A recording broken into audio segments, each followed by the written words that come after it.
What would you say if I told you that a developer who produced an anti American game, an anti democracy game, came to the table saying, nobody's paying attention to our game? It's been drowned out because of a tidal wave of hate and abuse. I'm not sure what you expected. You went against the very country that basically makes the game industry. Let's talk about that on That Game Place.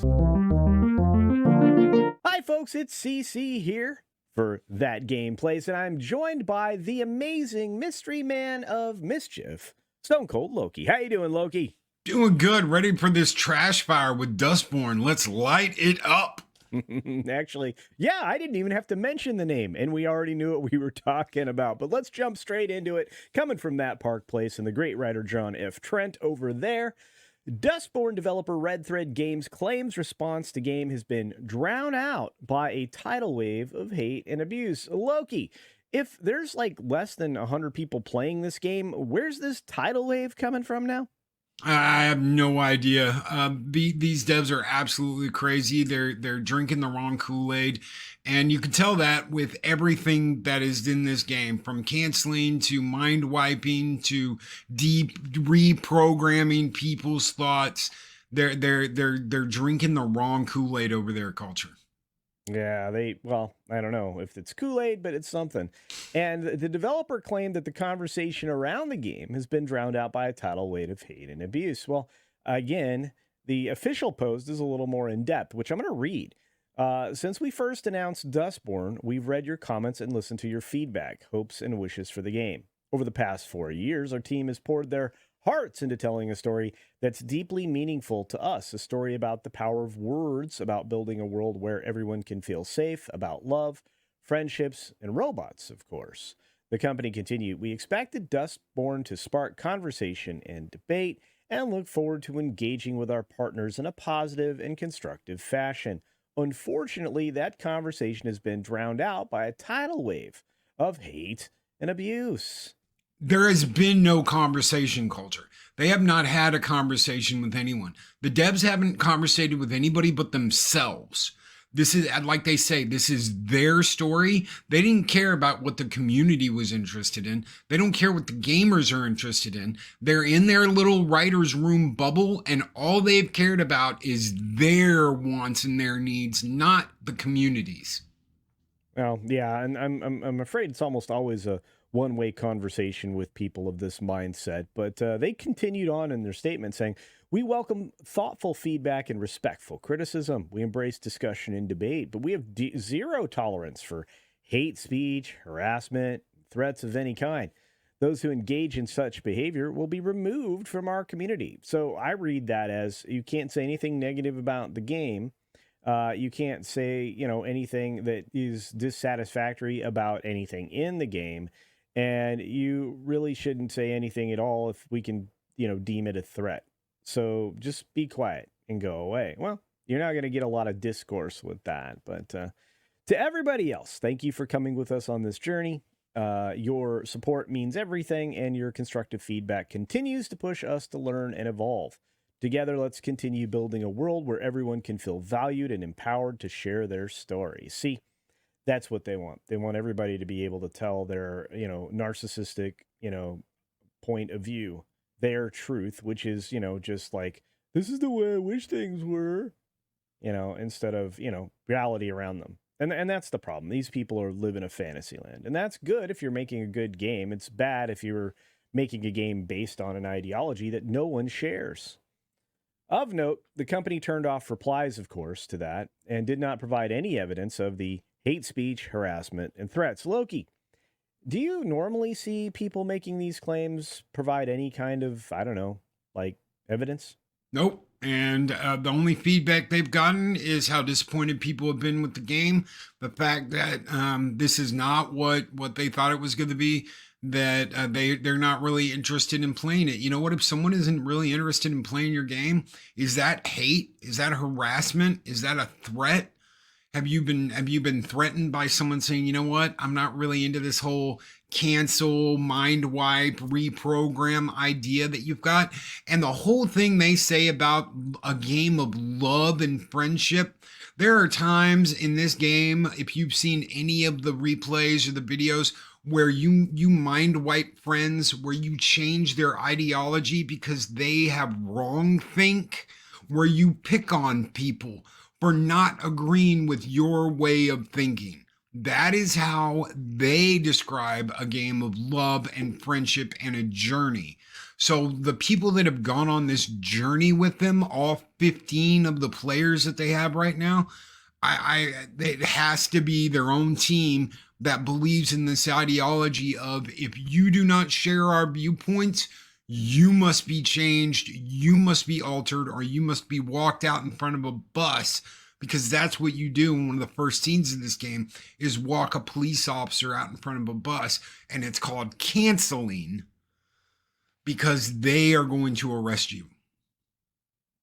Wow, that's terrible. Look, Quantic Dream actually is the distributor behind this game. They provided, most everything for this outside of the governmental money that was provided. This was actually funded by Norway, the EU, and the French. So this game is really kind of an attack on America, very much a diplomatic incident, perhaps, and it should be called such, but it hasn't been. Anyway, Quantic Dream says, we want to express our heartfelt support for our partners at Red Thread Games. We stand united against hate in all its forms and are committed to fostering communities built on understanding and respect. And again, that's a French company saying a bunch of gobbledygook word salad that doesn't mean anything because they're perfectly fine to align against, somebody else. And they turned off replies. They don't want to have discussion. They don't want to have communication. They just want to make their statement and say, this is the way it is, deal with it. It just goes to show you right there. Don't listen to these people. Look at their actions. Look how they're treating other people. They don't want any conversation or discussion, which is exactly what they claim they can't have because of rage and hate from a community that's just not playing their game. Well, and that's the other part, right? Is the game relies on something that Miss Madam Savvy talks about, who played this game, and she says specifically that the game absolutely encourages and approves of deception, manipulation, and bullying. Well, that doesn't sound like it's all that great of a game if you're claiming all this understanding and belonging and stuff. You wouldn't practice any of these behaviors or do what you said, like canceling and whatever other magic word, baloney sausage that they're throwing at you. So look, she wrote a very lengthy response to Red Thread saying, you want to tell a story about the power of words. Why did you choose to use words of hate and hurt for the main character? Why are we forced to use words of violence against our own friends? These are unavoidable moments no matter what you do. You say you want to build a world where everyone can feel safe.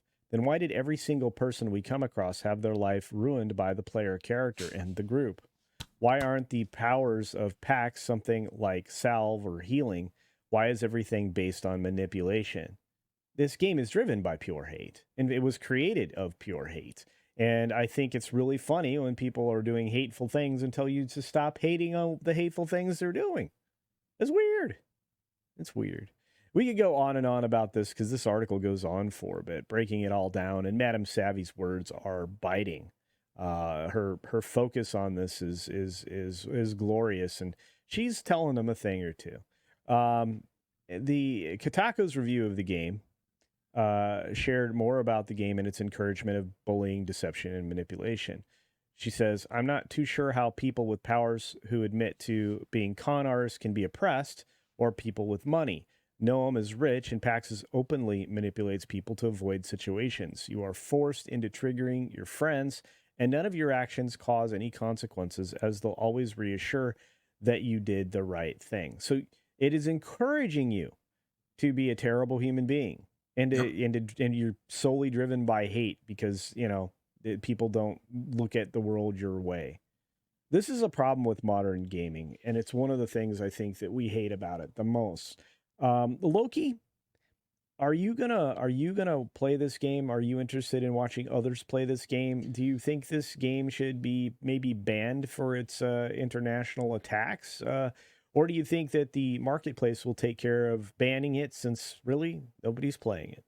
I think the marketplace will take care of banning it. I have seen some footage. I will not play this game. I know we've been joking with Culture about playing this game. I don't know if he's actually going to play it or not. That'd be a really interesting question whether he answers that or not before this little video ends. But I'm not going to play it. I've seen some video. I'm not going to spend the money on playing it. I'm not going to put up my hard-earned dollars to play a game about canceling and doing the things that these people are doing. I'm just not. I'd much rather go back and play something fun like one of the old Grand Theft Auto games or Super Robot Wars or something I'm a lot more interested in. This game is not for me. And they made that very clear. This is not a game for you. And one of the things, Culture, we've been hearing more and more every single day is this game's not for you. And then why aren't you playing this game? Why aren't you buying this game? Why aren't you supporting this game?